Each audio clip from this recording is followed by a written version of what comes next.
ठीक है, मैंने क्या किया, इसको ट्विस्ट किया। थोड़ा यहाँ साइड से देखते हैं, छोड़ना नहीं होना फिर कि अगर हम इसको ट्विस्ट करेंगे मुश्किल है थोड़ा। तो ये ए वाला पॉइंट एक नए ए डैश पे शिफ्ट होगा,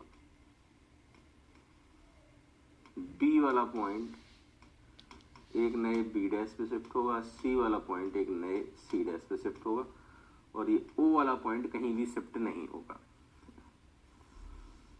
अच्छा एक बात बताओ, अगर हम इस तरह से घुमाएंगे, इस तरह से घुमाएंगे तो ए पॉइंट ए पे नए ए पे जाएगा, तो रजिस्ट इस तरह से ही तो करेगा। बी पॉइंट बी डैश पे जाना चाहेगा तो रजिस्ट इस तरह से ही तो करेगा। इस तरह से करेगा का मतलब है कि जब हम कोई भी पॉइंट को गौर से देखें और इसमें हमने ट्विस्टिंग कपल लगाया, तो इसका कोई भी छोटा सा एरिया जब हम इसको घुमाएंगे तो एक छोटा सा डीएफ का फोर्स लगाएगा, और यही छोटे छोटे फोर्सेस को ही तो स्ट्रेस कहते हैं, कल बताया था। मुझे बस एक बार बताओ, क्या ये स्ट्रेस एरिया के पैरेलल है? क्या ये स्ट्रेस एरिया के पैरेलल है? ये जो भी रेजिस्टेंस आएगा ये एरिया के पैरेलल आएगा किसी भी पॉइंट में। तो हम तुरंत समझ गए कि ये DF responsible for shear stress के लिए रिस्पॉन्सिबल है। ये लॉन्गिट्यूडनल एक्सिस के पैरेलल नहीं है, ये स्ट्रेसेस एरिया के पैरेलल है। और आपको कल मैंने बताया था जो एरिया के पैरेलल हो वो शियर। अच्छा स्ट्रेसेस आएंगे,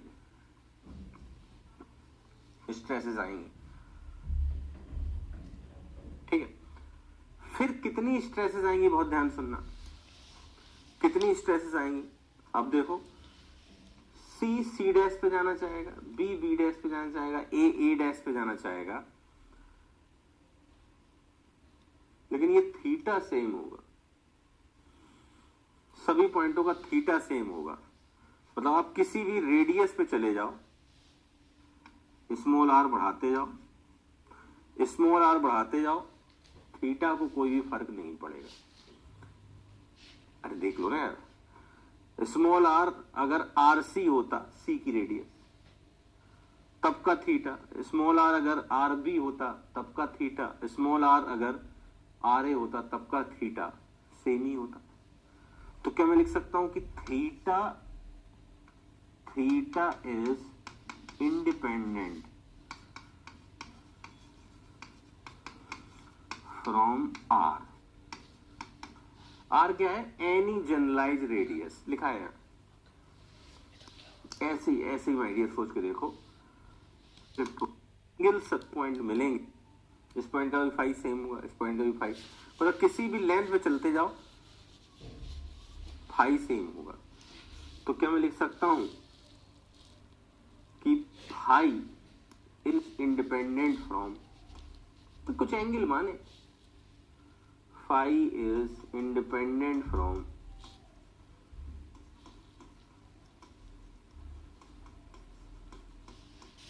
एल। फाई को एल से कोई फर्क नहीं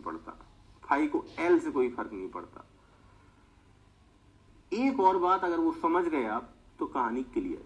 सोचना बहुत आराम से, जैसे जैसे ये होगा बी पॉइंट, डायग्राम मैं मिटा दूंगा जो बनाऊंगा अभी, बस समझाने के लिए है। जैसे ये था बी पॉइंट, ये था बी डैश, सोच के देखो, ए से ए डैश की दूरी और बी से बी डैश की दूरी में ए से ए डैश की दूरी ज्यादा है। क्यों ऐसा कहा? मैं ऐसा कहना चाहता हूं कि अगर हम बी के लिए वाला फाई निकालते, फाई मतलब यहां से एंगल, ये वाला एंगल, देखो ये वाला एंगल निकालते,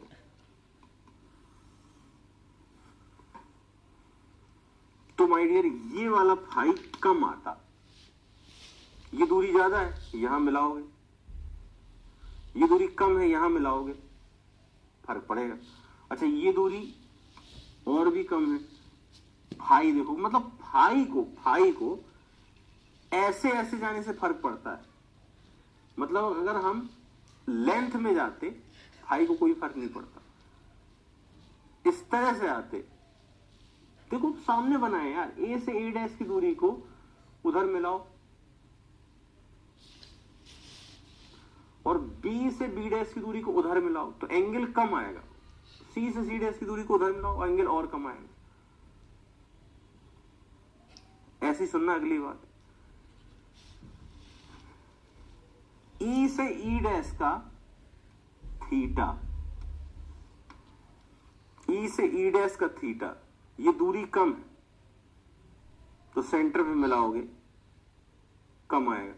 एफ से एफ डैश की दूरी और कम है, सेंटर में मिलाओगे और कम आएगा, यहां और कम आएगा। मतलब ज्यादा जोर मत दो दिमाग को, बहुत बहुत सिंपल बात कह रहा हूं।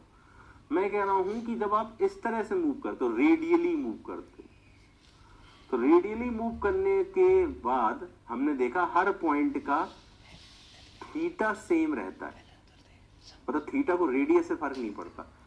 जब हम ऐसे ऐसे मूव करते हैं तो हर पॉइंट का फाई सेम होता है क्योंकि उसी डायरेक्शन में मिला रहे हो। लेकिन जब हम रेडियली मूव करते हैं तो फाई को फर्क पड़ता है, और जब हम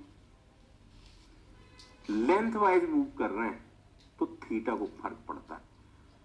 बस ये फीलिंग थी, नहीं तो यार माय डियर ये मुझे समझाना था। अगर आ गया समझ में तो काम बन गया, नहीं आया तो आप ठंडे दिमाग से सोच के देखो, आएगा जरूर। पर मुझे ये लिखना है कि theta is proportional to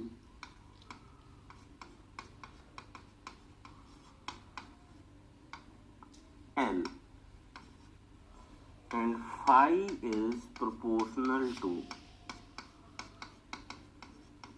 R। नहीं समझ में आया आज के बाद रट लो, थीटा इंडिपेंडेंट। मैंने यार इससे ज्यादा क्या समझाऊं मैं आपको, देखो डायग्राम बनाया, 3D बनाया, सब बनाया। इन सब पॉइंटों का R अलग अलग है पर थीटा सेम। इन सब पॉइंटों का L अलग अलग है पर फाई सेम। तो दिख ही गया कि थीटा को आर से फर्क नहीं पड़ता, फाई को एल से फर्क नहीं पड़ता, पर वाइस वर्सा पड़ता है, प्रोपोर्शनल टू आर। इतनी बात समझ में आ गई तो जल्दी से नोट करो, फिर आगे की बात करते हैं। बता दो भाई समझ में आया कि नहीं आया, नहीं तो याद कर लो यार, मैं क्या बोलूं, इससे ज्यादा मेहनत ना करवाओ।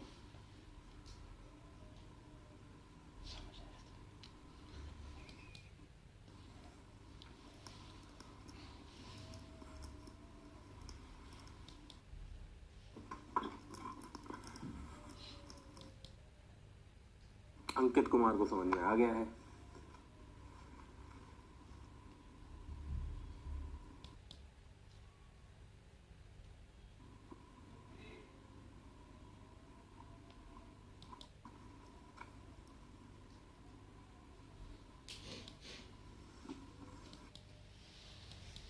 सीख लेते हैं, ड्राइव ट्विस्टिंग चैप्टर में कर लेंगे। अब ब्रेक के बाद हमारा पहला चैप्टर शुरू होगा, इसके बाद बस ब्रेक ही देना। नोट हो गया तो बताओ।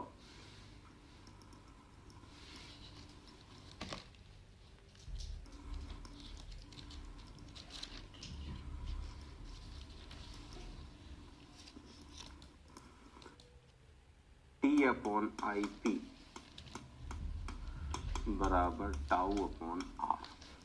ठीक है, जैसे बेंडिंग में लगता था वैसे ट्विस्टिंग में लगेगा, लेकिन क्या है यहाँ पे टर्म को जानते हैं। टी है twisting couple at any point. ठीक है, टाउ है torsional stress at any point. Small r है स्मॉल आर है distance of any point from polar axis, और आईपी होता है आर स्क्वायर डी ए का इंटीग्रल। इसका नाम है फिर से second moment of area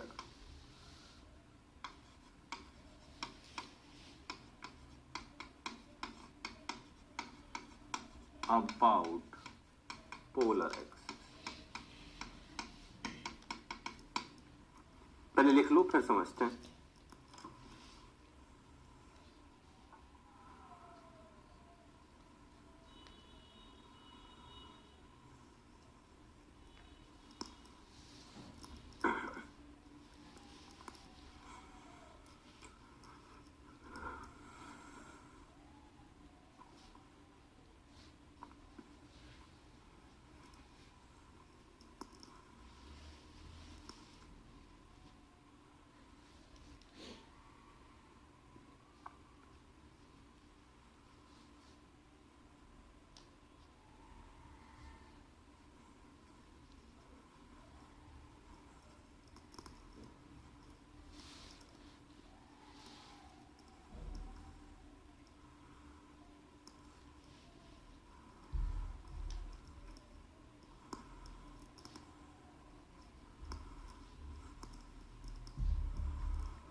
second moment of area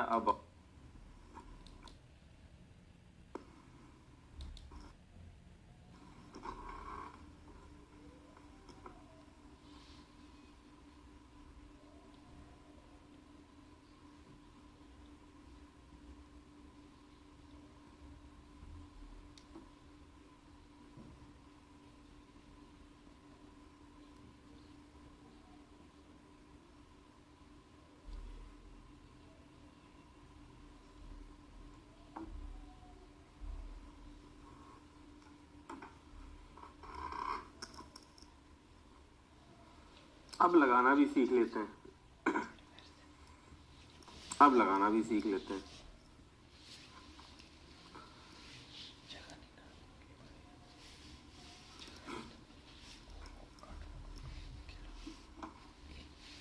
देखो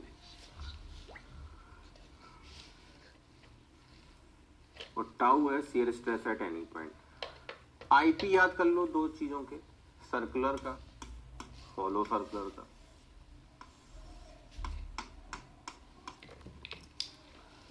आईपी क्या है? आई एक्स एक्स और आई वाई वाई का समेसन होता है। ये आई जेड भी बोलते हैं।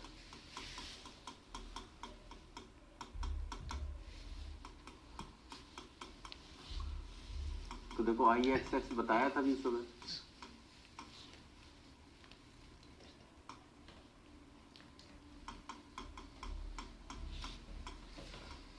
ये होता है पाई बाई 32 डी पावर 4। और हॉलो का क्या हो जाएगा? बड़े का निकाल लो, हॉलो का घटा दो। तो अगर डी है, छोटा डी है, तो आईपी हो जाएगा पाई बाई 32 बड़ा वाला डी पावर 4 छोटा वाला डी पावर 4।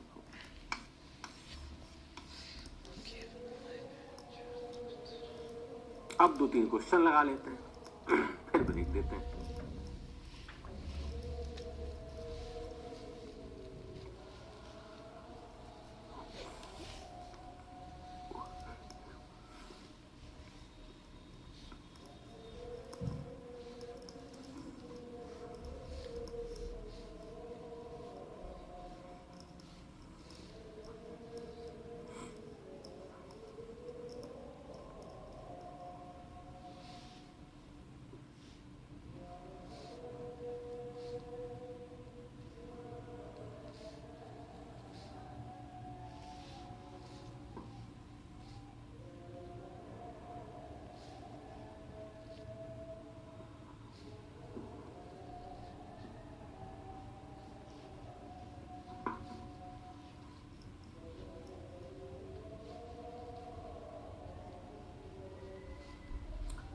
आईजेड समझ में नहीं आया। आईजेड इसलिए समझ में नहीं आया कि एक होती है perpendicular axis theorem.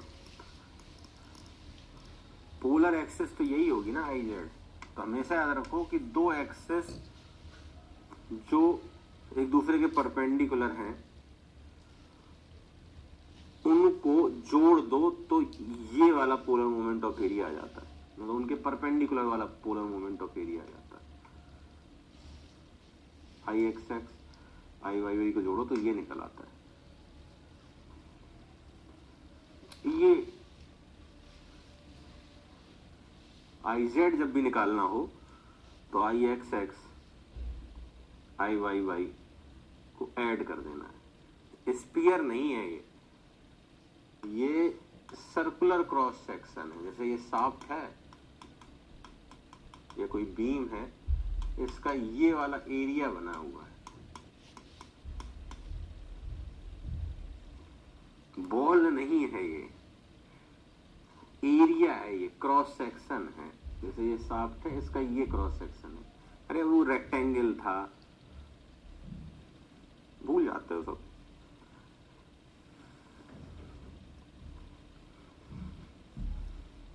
Circular area होगा।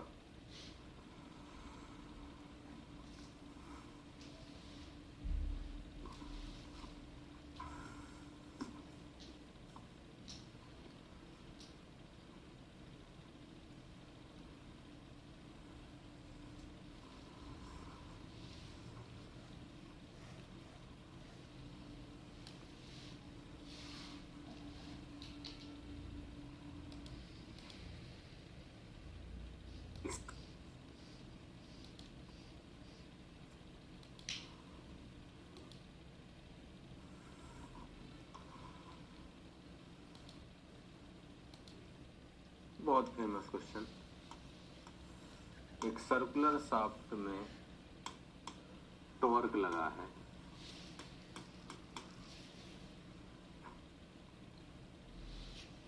ठीक है,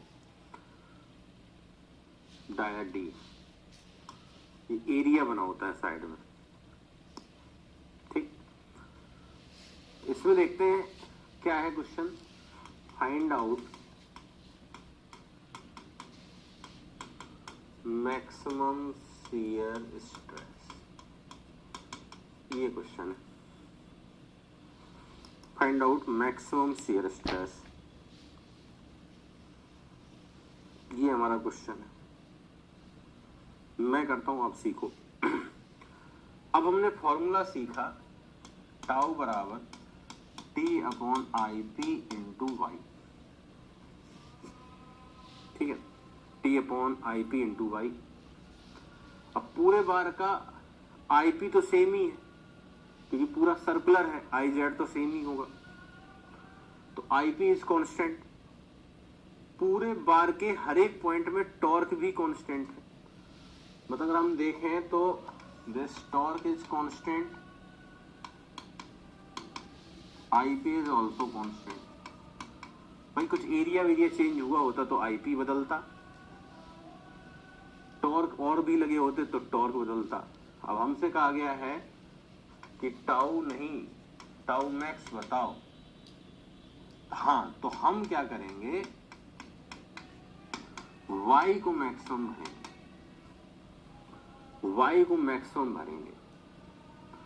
अब y क्या होता है, अभी लिखा है ऊपर देखो, y क्या होता है, पोलर एक्सिस से किसी पॉइंट की दूरी। पोलर एक्सिस कहां होती है, पोलर एक्सिस सर ये यहां से लेते हैं y,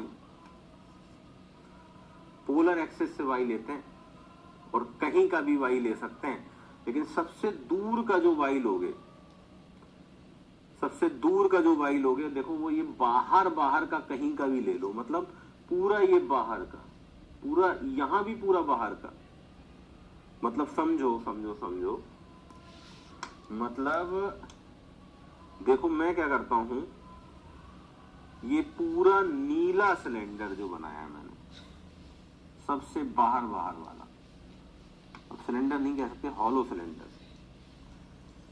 इस पूरे के लिए टॉर्क टी है, आईपी तो एरिया का होता है, कांस्टेंट है, इस पूरे के लिए वाई मैक्स है, तो इसकी स्ट्रेस मैक्सिमम होगी। सुनते जाओ, कितनी होगी, T upon pi by 32 D power 4 और वाई मैक्स इसका होगा डी बाई 2।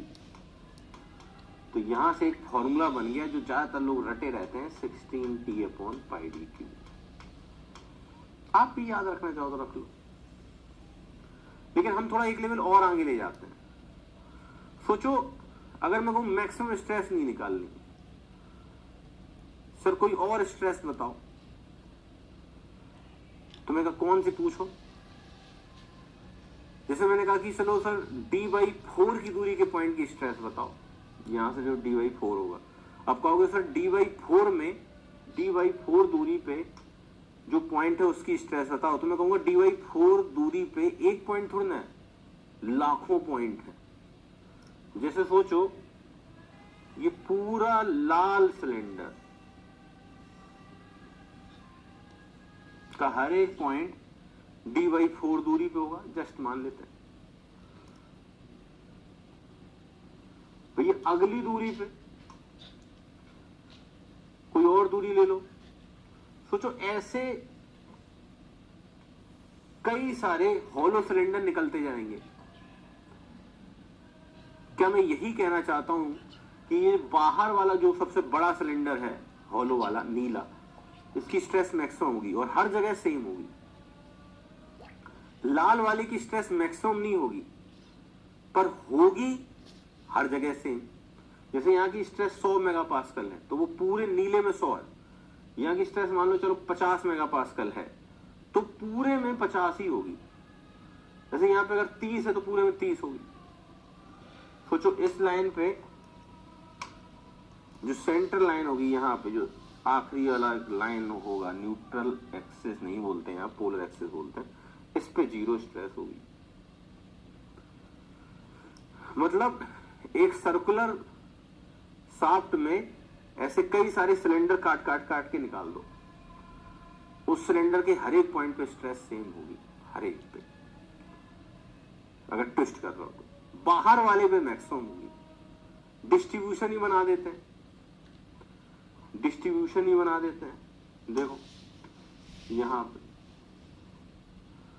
अब मैं कहूं सर यहां की स्ट्रेस ऊपर वाली सबसे ज्यादा, देखो शियर है, नीचे वाली भी सबसे ज्यादा। ट्विस्ट कर रहे हैं ना, ट्विस्ट कर रहे हैं, और मान लो ऐसे ट्विस्ट कर रहे हैं, तो ऐसे ट्विस्ट करोगे तो रेजिस्ट यहां करेगा सबसे ज्यादा। ऐसे ट्विस्ट करोगे तो इस पॉइंट को इधर भेजोगे तो वो उधर जाएगा, इस पॉइंट को इधर भेज रहे हो तो ये इधर जाएगा। इस तरह का डिस्ट्रीब्यूशन होगा, लीनियर होगा। शियर स्ट्रेसेस होंगी, बढ़ती जाएंगी। इधर भी बना सकते हैं। अगर मैं कहूंगा सर इन पॉइंटों पे कैसा डिस्ट्रीब्यूशन होगा, आप हर एक पॉइंट पे नहीं बना सकते हो, डायग्राम खराब हो जाएगा। जैसे मैं कहूँ सर यहाँ डिस्ट्रीब्यूशन बनाओ, तो सोचो इस पॉइंट को नीचे भेजोगे तो रेजिस्टेंस कहाँ आएगा, ऊपर। इस पॉइंट को नीचे, यहाँ कोई ऐसा डिस्ट्रीब्यूशन होगा।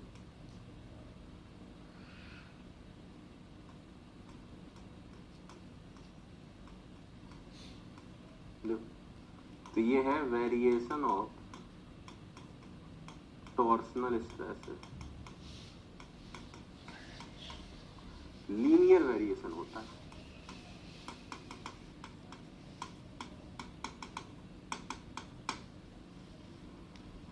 बताओ भाई समझ में आया कि नहीं आया? समझ में आया कि नहीं आया?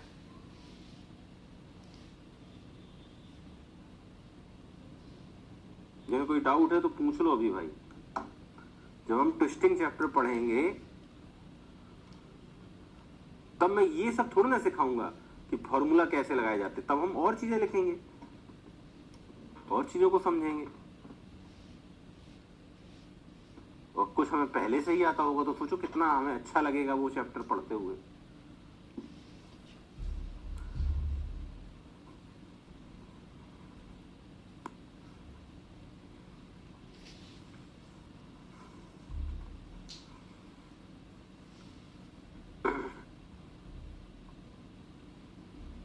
बताओ भाई ये क्लियर हुआ कि नहीं हुआ?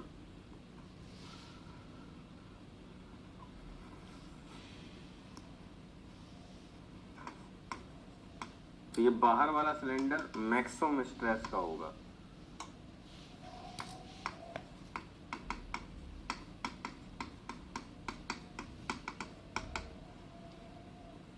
अंदर वाले सिलेंडर में हर जगह स्ट्रेस बराबर होगी।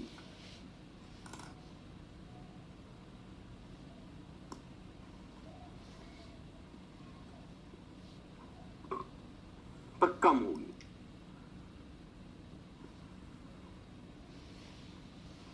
यहां पे 0 स्ट्रेस होगी।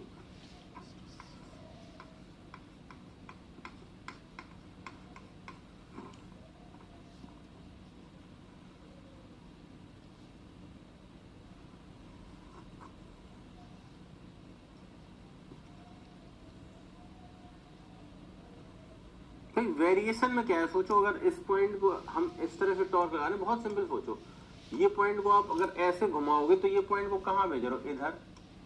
तो रेजिस्टेंस कहां आएगा? उल्टा। इस पॉइंट को कहां भेज रहे हो? इधर। तो रेजिस्टेंस कहां आएगा? इधर। वही तो बनाया, रेजिस्टेंस बनाने।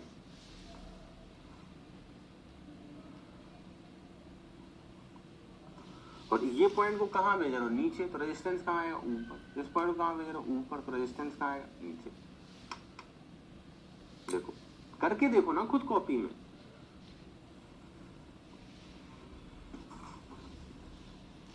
लीनियर वेरिएशन का मतलब होता है स्ट्रेट लाइन, लीनियरली बढ़ रहा है। देखो इस फॉर्मूले के हिसाब से टाउ बराबर T upon I P into r, तो ये दोनों कांस्टेंट हैं, तो टाउ प्रोपोर्शनल टू आर, और इसको y बराबर एम एक्स स्ट्रेट लाइन की फॉर्म कहते हैं, स्ट्रेट लाइन। और स्ट्रेट लाइन को ही लीनियर वेरिएशन कहते हैं। स्ट्रेट लाइन को ही हम लीनियर वेरिएशन कहते हैं। अब बताओ कोई डाउट बचा हो तो।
बताओ भाई क्लियर? एक क्वेश्चन और करो फिर ब्रेक देते हैं।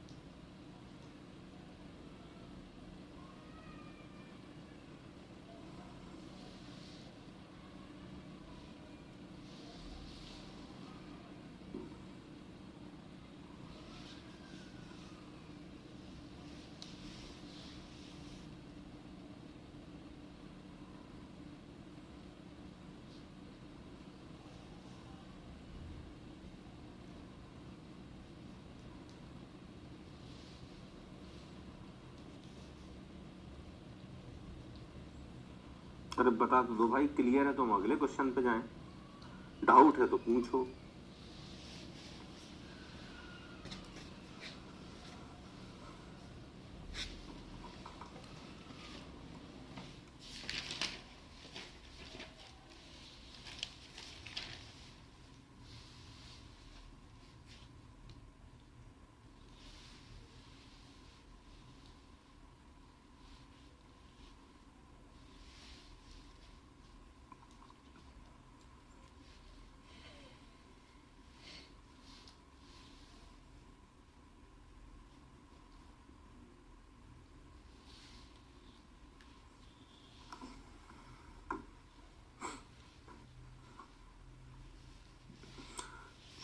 Clear, done, very good. चलिए एक और क्वेश्चन, फिर ब्रेक।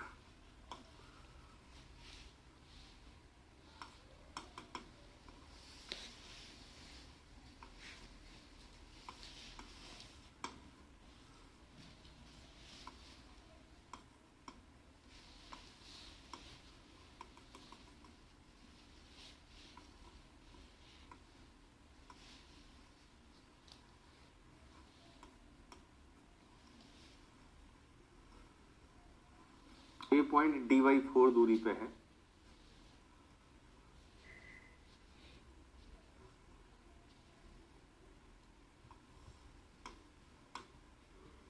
इसमें टॉर्क लगा है T,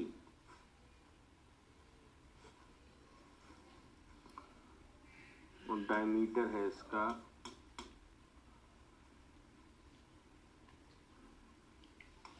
2d। Find out tau ए, और एक और क्वेश्चन है फाइंड आउट टाउ मैक्स। जल्दी से आंसर करें, आसान सा क्वेश्चन है, अब आप कर सकते हैं।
तो आप देख लीजिए जो भी आंसर आए, पहले क्वेश्चन का आंसर आएगा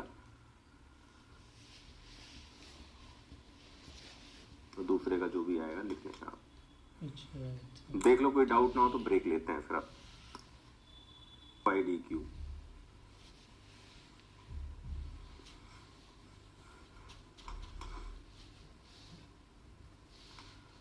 फोर, ये हो जाएगा 16, 2 पर आएगा 4 मतलब 2।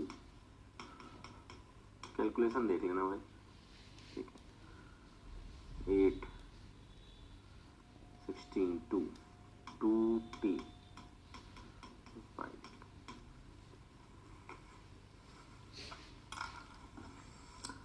सो आई थिंक देख लीजिए, कोई डाउट बचा हो तो पूछ लीजिए।